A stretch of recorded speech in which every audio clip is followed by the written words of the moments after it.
This broadcast is the big story that we are tracking on WION at this hour. War times are difficult for the troops and for the civilians and for the administration and also for the leaders. But the war does not end when the fighting stops, because the people who've been affected, even after a ceasefire has been announced, it takes several months, weeks, perhaps years, perhaps decades for a particular region to heal from the scars of war. Now, the scars of the Russia-Ukraine war will take decades to heal. The very land itself that turned into a battlefield last February could take several decades before it again becomes safe enough for people to live. And the culprits in this case are landmines. Now, along with unexploded bombs, artillery shells and other deadly byproducts of war, it is the landmines that have contaminated a swathe of Ukrainian territory. After nearly about 17 months into the war, Ukraine has become the world's most mined country at this moment. The transformation of Ukraine's heartland into patches of wasteland riddled with danger is a long-term calamity. About 30% of Ukraine, that is more than 67,000 square miles, has been exposed to severe conflict. The area will now require time-consuming, expensive and dangerous clearance operations. And Russia alone is not to be blamed for this. Ukraine has also mined its territory to a huge extent with equipment received from the West, led by the United States. And now, Ukraine is left with a lot of territory that is so deeply mined that some experts estimate that clearance of this could take many, many years to come. Now, demining, remember, is not just slow, it's also extremely expensive as well. The World Bank estimates that demining Ukraine will cost about $37 billion American over the span of the next 10 years. To put Ukraine's condition in perspective, consider this. It took Cambodia, which was riddled with millions of landmines after decades of conflict, about 30 years to demine.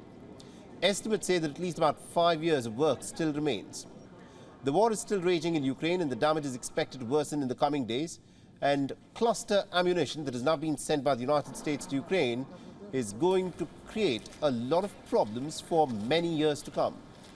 Cluster ammunition typically release large number of smaller bomblets that can kill indiscriminately over a wide area.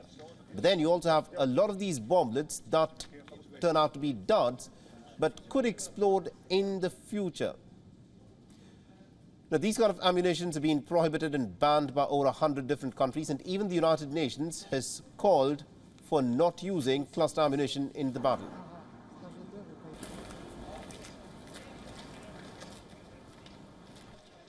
La Convention a été un instrument très important et il faut que ces bombes ne soient pas utilisées dans les champs de bataille. Now, Ukraine has received cluster bombs from the United States this week, and it has already started using them in the battlefield as well. The United States has confirmed this development. Russia has alleged that an RIA war correspondent was killed in Zaporizhia using US-made cluster munitions. Now, Russia, on its part, maintained that it has never used its own pile of cluster ammunitions in Ukraine, although it has said that it will start using them. This is what the Russians claim. And there are reports that Russia has, in fact, used cluster ammunition in several places in the past, right from last year. Хочу отметить, что в Российской Федерации достаточный запас различного рода кассетных боеприпасов. Различного рода. Мы до сих пор этого не делали, не применяли. И у нас не было такой необходимости, несмотря на известную нехватку в определенный период времени. И у нас тоже боеприпасов, но мы этого не делали. And also to give us more perspective in terms of how this will, of course, impact the people in Ukraine, we're being joined by retired Lieutenant Colonel Daniel Davis, who's joining us live from Virginia. Daniel Davis is also a military expert and a senior fellow for defense priorities. Now, he's joining us in this broadcast. Now, Colonel Davis, this of course is an issue that will be talked about for many years to come. You know, the mining that has taken place in Ukraine as a part of a defense mechanism, it's now being said that Ukraine is the most mined country in the world. And also the fact that cluster bombs are being used, it now has rendered large parts of Ukrainian territory extremely dangerous for many decades to come. Well, that's true. And that's one of the things I actually published literally just within the last 12 hours, an extensive analysis that shows that all of these activities that we've been doing, both with the the cluster munitions, the mines sown themselves, to what they call the distant mining system, which is basically artillery shells that plant mines, on top of the up to potentially 10 million artillery and mortar shells, which have contaminated soil throughout the most rich part of the farmland. No matter how this war ends, the people of Ukraine are going to be affected literally for decades. And in fact, you can see, just as an example, U.S. continues to help with demining operations in Vietnam to this day, a half century later. And this war is nowhere close to being over. And that's one of the messages I'd like to pass along, that we talk about supporting Ukraine for as long as it takes, no matter what, but we're not conscious of the consequence of that. And all of these shells we keep sending in there, the people of Ukraine are going to suffer from this, again, no matter how the war turns out, which is all the more reason the whole Western world, I think, should be putting much more effort on finding a diplomatic solution to end the fighting, so we can at least start this decades-long process. Absolutely, indeed, because we are in this stage of the war where things are actually getting worse. More deadlier kind of ammunition, cluster bombs have been used. The Americans are in fact supplying cluster ammunition to the Ukrainians. The Russians, although on the face of it, they deny that they've not used it, but there are reports that they have used it right pretty much from the beginning of the war. But Lieutenant Colonel Davis, the question that I want to ask you is a slightly larger one.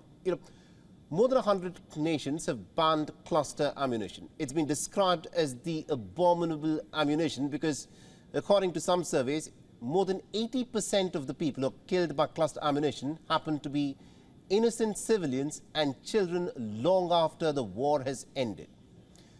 Can nations around the world, in fact, agree that cluster ammunition and this type of an ammunition that continues to linger on after the war has ended should not be used at all? The reason why I say this is because the United States, Russia and Ukraine are not signatory to the convention that bans the use of cluster bombs. Right. I mean, we have to look at this realistically. The preference would be what you said. I mean, that's what would be best for humanity. But unfortunately, you have to talk about what's militarily utility.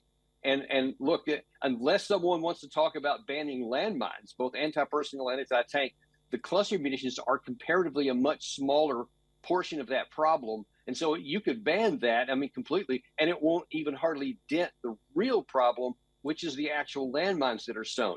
The bigger problem is that on the battlefield, when you're under fire, those shells do provide an improvement and a much better destruction pattern over a conventional, say, 155 millimeter shell. So when countries aren't worried about the future, and the Ukraine people have said this very thing on these cluster munitions, they say, we'll worry about that later. They're worried about an existential fight now. And even though you and I and many others can say, hey, you got to look at the long term, they aren't as a nation. They're only looking at the near term. And that's why it's just almost impossible to get people to not use these things, whether landmines or the cluster munitions, because they have genuine military utility when you're under fire. All right, we'll have to leave it there. Thank you very much indeed, Colonel Davis, for joining us and giving us a very realistic perspective in terms of militarily how this issue would be looked at by both the warring nations. Thank you very much indeed, sir, for joining us here on WION. WION is now available in your country. Download the app now and get all the news on the move.